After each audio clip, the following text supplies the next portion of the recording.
রাজ্যের ভোটার তালিকার বিশেষ নিবিড় সংশোধনের প্রস্তুতি কোন পর্যায়ে রয়েছে তা জানতে বুধবার জাতীয় নির্বাচন কমিশন চিঠি পাঠিয়েছিল রাজ্যের মুখ্য নির্বাচনী আধিকারিকের দপ্তরে। বৃহস্পতিবার সিইওর দপ্তর রাজ্যের সব জেলা থেকে আসা এসআইআর প্রস্তুতি সংক্রান্ত রিপোর্ট একত্রিত করে তা সবিস্তারে নির্বাচন কমিশনে পাঠিয়ে দিয়েছে বলে কমিশনের একটি সূত্র জানাচ্ছে। এসআইআর হলে রাজ্যের সিইওর দপ্তর যে এই মুহূর্তে সব দিক থেকেই প্রস্তুত রয়েছে তা পরিষ্কার ভাষায় জানিয়ে দেওয়া হয়েছে নির্বাচন কমিশনকে। নমস্কার বন্ধু, আপনাদের সাথে আমি অনিমেষ। আপনারা এখন দেখছেন কুন্ডু টেলিকম ইউটিউব চ্যানেল। চলুন শুরু করা যাক আজকের আপডেটটি।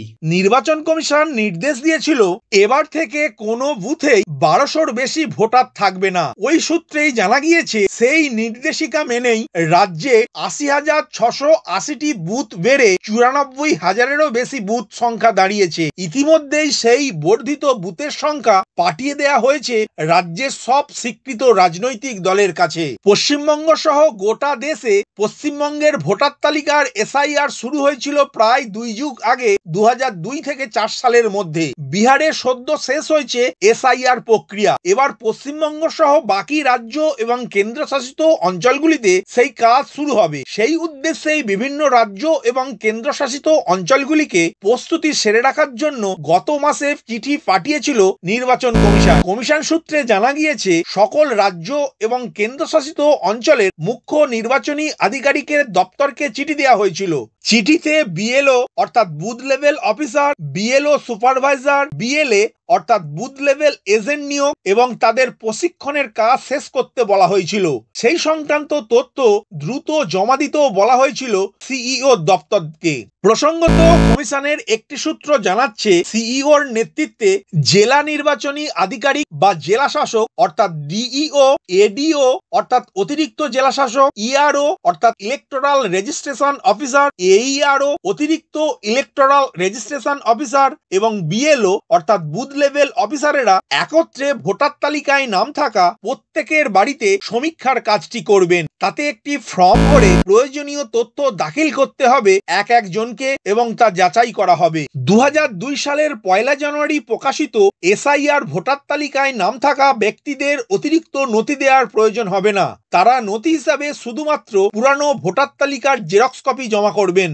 আবার যাদের নাম 2002 সালের ভোটার তালিকায় নেই কিন্তু তাদের অভিভাবকের নাম সেই তালিকায় রয়েছে, সেই ক্ষেত্রেও তাদের কোনো সমস্যা নেই। তবে 2002 সালের ভোটার তালিকায় যাদের নাম নেই অর্থাৎ নতুন ভোটার বা অন্য রাজ্য থেকে আসা কোনো ব্যক্তির ক্ষেত্রে ইনিউমেরেশন ফর্ম এবং নথি দাখিল করতে হবে। নির্বাচন কমিশন জানিয়েছে 2002 সালের তালিকায় যাদের নাম থাকবে না তাদেরই পারিবারিক এবং এদেশের নাগরিকত্বের সূত্র বুঝতে নথি যাচাই করা হবে। এখানে উল্লেখ্য, অফলাইনের পাশাপাশি অনলাইনেও ভোটার কার্ডের স্পেশাল ইন্টেনসিভ রিভিশন প্রক্রিয়া চালানো হবে। গোটা প্রক্রিয়ায় রাজনৈতিক দলগুলির বিএলএ অর্থাৎ বুথ স্তরের প্রতিনিধিরাও যুক্ত থাকবেন। এরই মধ্যে গত বৃহস্পতিবার রাজ্যের 24টি জেলার 2002 সালের ভোটার তালিকা প্রকাশ করেছে নির্বাচন কমিশন। ওই দিন বিকাল পর্যন্ত দক্ষিণ 24 পরগনা সহ মোট 20টি জেলার ভোটার তালিকা রাজ্যের মুখ্য নির্বাচনী আধিকারিকের ওয়েবসাইটে আপলোড করা হলেও বাকি আছে